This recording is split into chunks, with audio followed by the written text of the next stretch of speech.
Don't say you're trying to protect your hair and grow it out, and then you're applying a tight protective style that is going to rip off the hair. Who are you doing? Who are you fooling? Like, who are you playing here? You're playing yourself.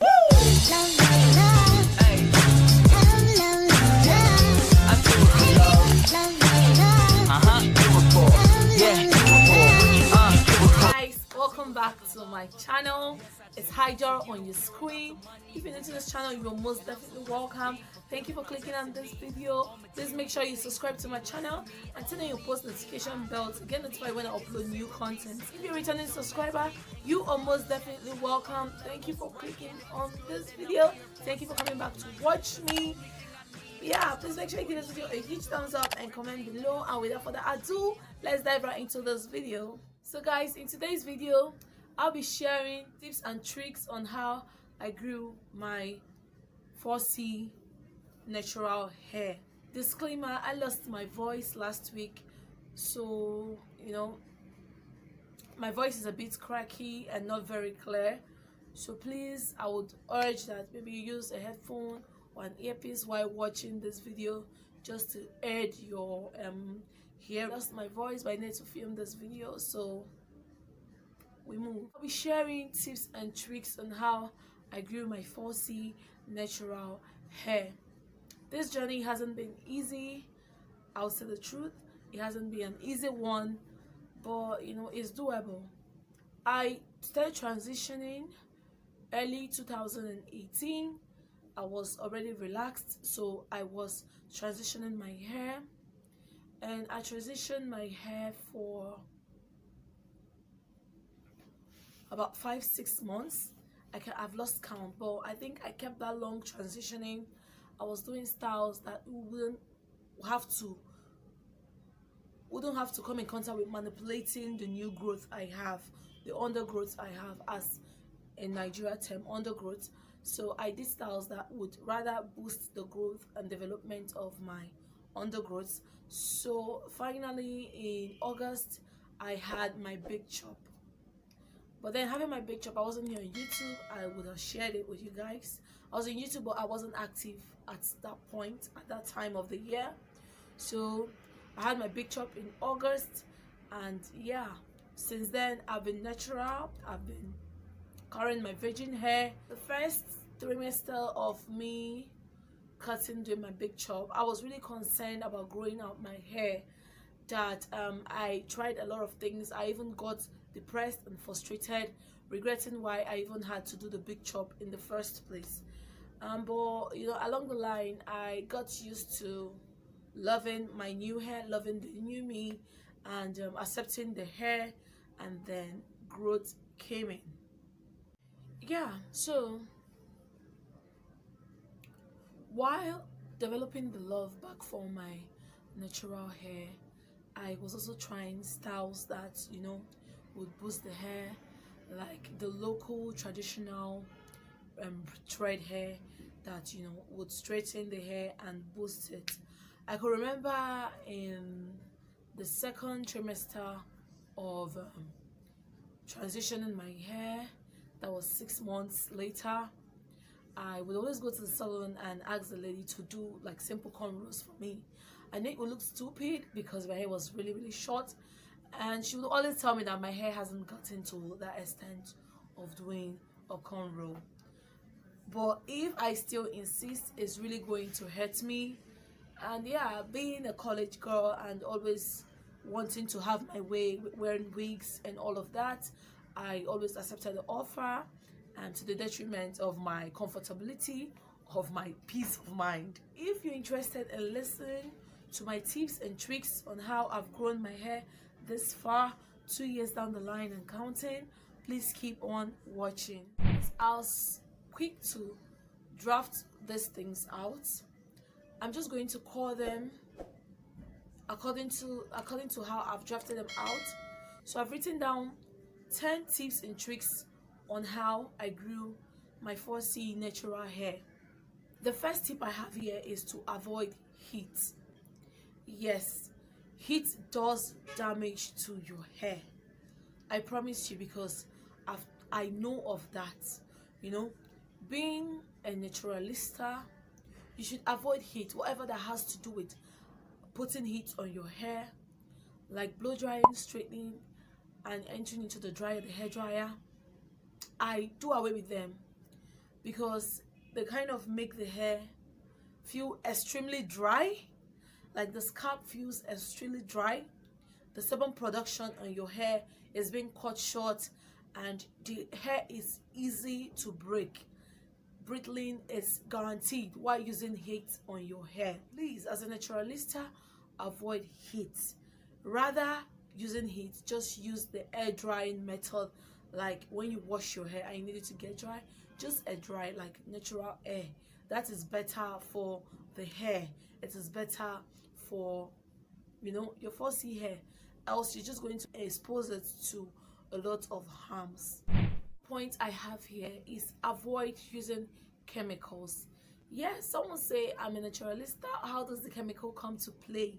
Mind you, the hair products we use are made of chemicals, and those chemicals, if not used properly, can cause more danger to the hair than good. It can cause more danger to your hair. Okay, let's take this for example. Using a texturizer on your hair, it is a chemical. Although it has been said to go through some tests and standards suitable for natural hair, I still have my con about it, because some months back I wanted to do this really nice protective style and I needed to use a texturizer on my hair. A texturizer on my hair. So I went on to do research of people who are natural and use texturizer on their hair. Do you notice? One video popped up, and when I looked at that video, you don't want to know what happened. The texturizer permed the girl's hair. It permed her hair. So I just called it a quit. In as much as it has been tested and likely approved to fit the natural hair community, whatever, I still feel that it differs according to hair types and hair structure. It differs. So what would normally texturize and add softness to Mr. A's hair would maybe palm Mr. B's hair. So it is best to avoid chemicals on your hair. Even a shampoo and conditioner, just look through the product and know what is good for you. Know what would harm the hair. Third point I have here is always do a protective style.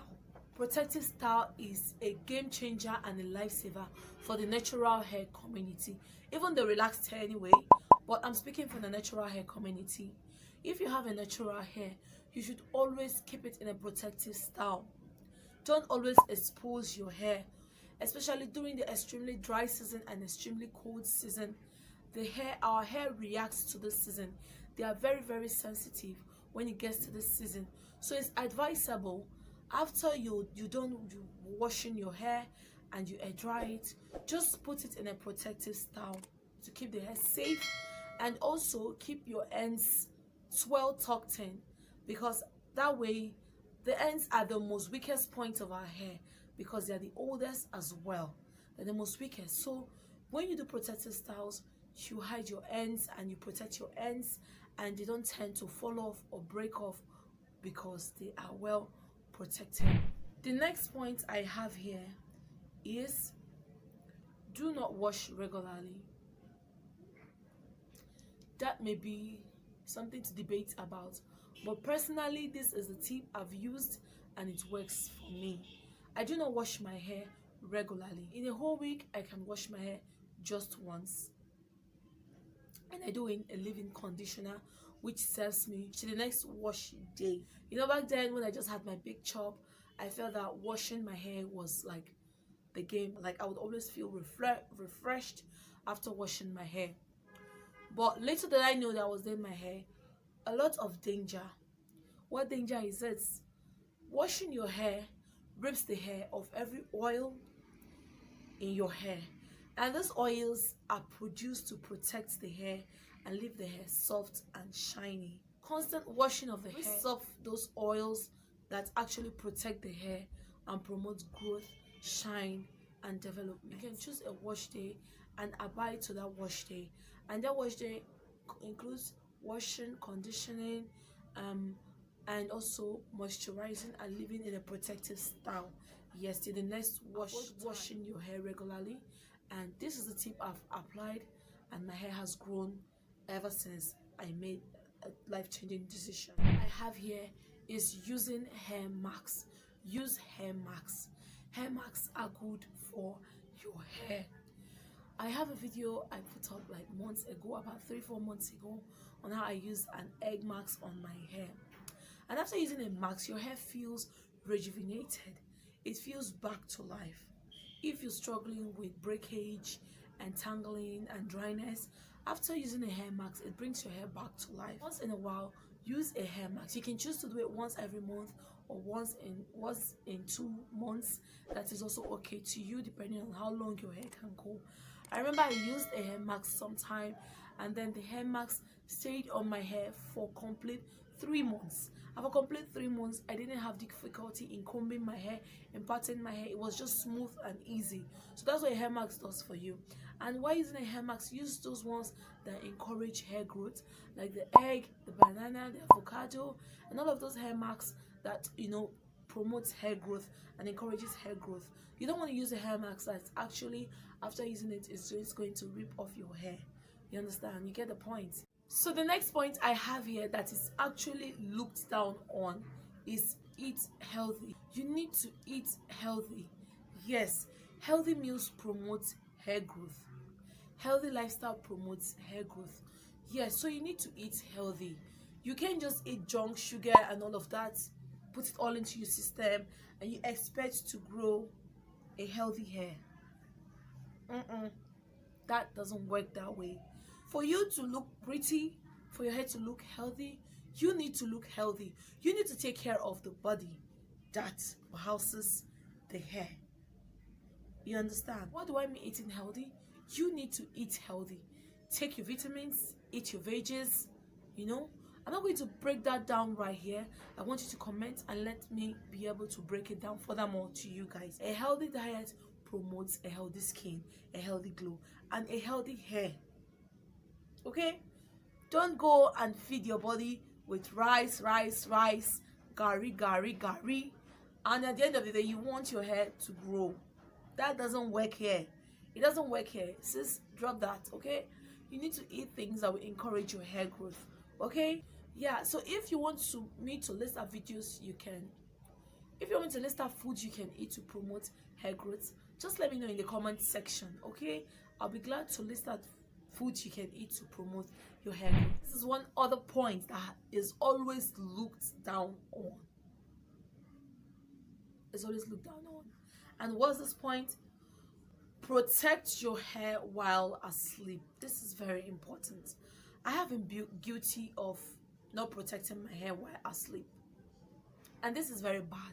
Just as you want to wear your nightwears, cover your body while asleep, probably wear your socks and your hand gloves when it's extremely cold, your hair needs that protection as well. Because when you don't protect your hair while asleep, you're unconscious, for goodness sake, while you're asleep. You don't really know what is going on. You can put it in a very bad situation whereby it begins to break, it begins to tangle, and all of those things that you don't want for your hair. Preferably, it is advised to buy a certain scarf or a certain bonnet and wear upon your hair while you're going to bed. You should always protect your hair because you really don't know what goes on. Bottom line, you need to protect your hair while asleep. Okay guys, the next point I have here is avoid tight protective styles. I have been guilty of this, guys. When I did the Fulani braids, I lost my hair. I'm going to be so honest with you guys. I lost my hair a lot. It was too tight. Damn it, it was too tight. The hair was too tight. Why are you also trying to protect your hair? Don't endanger it by using a tight style or a tight protective style. Most of my hair lately have really been very, very loose braids. Loose, like I don't grip my roots so hard that, you know, it's going to just rip off all my hair. So while protecting your hair, Don't use tight protective styles. Pardon the noise you hear, someone is warming up his or her car. Avoid tight protective styles, because you would say you're protecting your hair. At the same time, you are actually endangering your hair, because that protective style, it is targeted towards protecting your hair and encouraging it to grow. And at the same time, it is actually going to rip off your hair. That growth you want, you're not going to achieve it, because the hair is too tight. Your roots can't function. The hair can't function under such tight braids.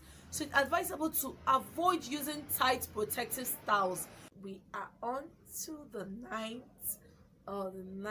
tip. The ninth tip. Yes, so this ninth tip is use shea butter. Shea butter. Shea butter is going to be your best friend while you're transitioning, while you're joining the naturalista, while you're joining the natural hair community. Shea butter has to be your friend. Why? If you don't know this, I don't know what you're still waiting for. If you've not discovered that you need shea butter in your life more than you need a hair gel, I don't know what else you're waiting for. Literally, shea butter is the game changer, is a lifesaver. If you've not noticed, shea butter is capable of detangling your hair. It's capable of softening your hair, and it's capable of giving shine, and at the same time encouraging growth on your hair. If you don't have shea butter, I don't know what else you need to have. I never like shea butter, because shea butter is meant to be, or is supposed to be, your best friend while joining the natural hair community. Please never ever put shea butter by the side. You need it for your hair. Even if you don't need it for yourself, your hair needs it for itself. Okay, so please incorporate shea butter in whatever you do. Let it be your go-to. To the 10th point, and this 10th point is, I think it sums up the whole gist of today. And this 10th point has helped me go this far in my natural hair journey. It has encouraged me go this far. It has helped me, actually realize and achieve many things when it comes to growing out my natural hair. And what is that? You need to have a positive mentality. You can't always say, oh, my hair is growing, my hair isn't growing, I'm going to cut it, I'm going to perm it, I'm going to do this, I'm going to do that. You're blabbing all over the place while you're not even happy for the growth you see. I said in my past, like when the story I told you before I began this video proper, I said that I was frustrated and depressed in my first trimester of growing my natural hair. That was because I had a negative mentality. I was like, okay, when I cut this hair, it's just going to grow up and I'm not going to lose anything. But at the end of the day, it wasn't working as I thought it would. I needed to have a positive mentality. I needed to give my hair patience and time. I needed to show it love. I needed to nurture it. So you need to have a positive mentality while trying to grow out your 4C hair. It's not a one-night thing. You need to show this hair patience. You need to have a positive mentality while growing out your hair. Mind you, it is only what you nurture, care for, love, show kindness. It doesn't happen overnight. It is not an overnight thing. It is a gradual process, and it needs you to put in patience, love and care to it, and it's going to grow. I promise you that. So guys, we have gotten to the end of this video. Okay, if you enjoyed this video, please give it a thumbs up. Make sure you comment below on what you have been doing to your hair to grow it out. I just told you that these are my own personal tips. These are personal. These are the things I've applied to my hair, and it has been able to grow this far. Okay, so let me know what tip and trick you have been using on your hair. Maybe we could add some more things to the list. Okay, yes. So please just give your hair time. Just show it love, show it kindness. And if you've not liked this video, go ahead and give it a thumbs up. If you've not subscribed, I don't know what else you're waiting for. Please subscribe to my channel and turn on your post notification bell to get notified when I upload new content, future content. Okay, thank you for watching, and I'll see you guys in my next video. Love your hair, love yourself, and be blessed. Bye.